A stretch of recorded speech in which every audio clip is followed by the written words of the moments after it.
AR Rahman வச்சிருக்க மாதிரி farm house வேணும் இப்படி எல்லாம் கனவு கண்டுட்டு இருக்க கூடாது. ஆனா நம்மளை சுத்தி இருக்கிற ஊடகங்கள் இப்படித்தான் நம்மளை கனவு காங்க வைக்கிறான்.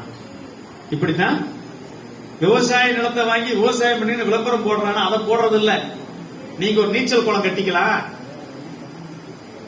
நீச்சல் குளம் விரும்பினா இயற்கை விவசாயம் பண்ணிக்கலாம். இப்படித்தான் விளம்பரங்கள் வந்து நம்மளை எல்லாம் திசை திருப்பி கொண்டிருக்கிறது.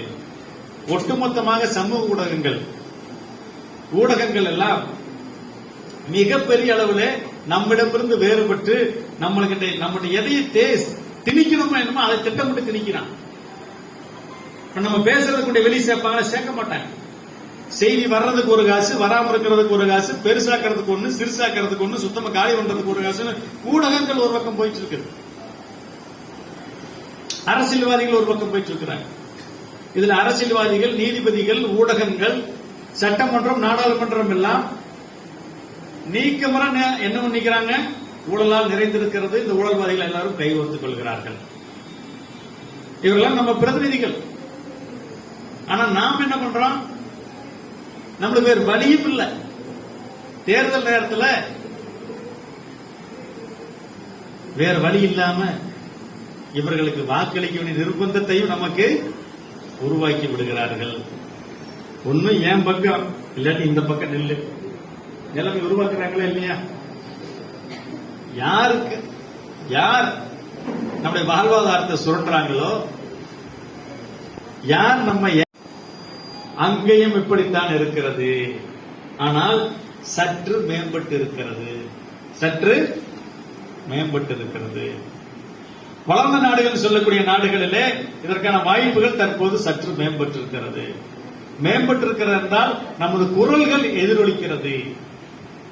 10ல நம்ம ஒரு கோரிக்கையும் ஒரு சிறு முன்னேற்றத்தையும் ஒவ்வொரு முறையும் நம்மளுடைய அங்க இருக்கக்கூடிய நிர்வாகிகள் சந்திக்கிறார்கள். நல்ல அமைப்புடன் நல்ல செயல்பாட்டாளர்கள் முன்னேற்றத்தை சந்திக்கிறார்கள்.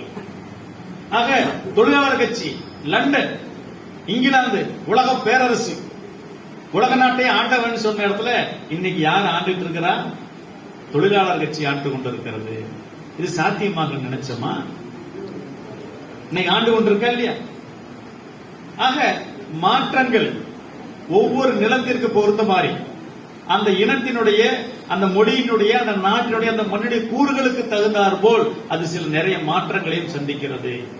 அந்த மாற்றங்களை எல்லாம் உள்வாங்கி கொண்டு என்றுமே ஏமாற்றங்களை பொருட்படுத்தாமல் நாம் தொடர்ச்சியாக இயங்குவோமானால் கட்டாயமாக ஒரு வளமான வாழ்வு எதிர்காலத்தில் நம்ம சந்ததிகளுக்கு இருக்கிறது என்பதைத்தான் நான் உங்களுக்கு சொல்ல வருகிறேன். அந்த வளமான வாழ்வை வசப்படுத்துவதற்கு தொடர்ச்சியான இடைவிடாத முயற்சி இருக்க வேண்டும்.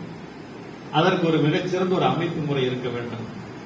அந்த அமைப்பு செயல்பாட்டிலும், நிதியிலும், நிர்வாகத்திலும், கலந்துரையாடலிலும், கருத்து பங்கேற்றலிலும் மிகச்சிறப்பான அமைப்பாக இருக்க வேண்டும்.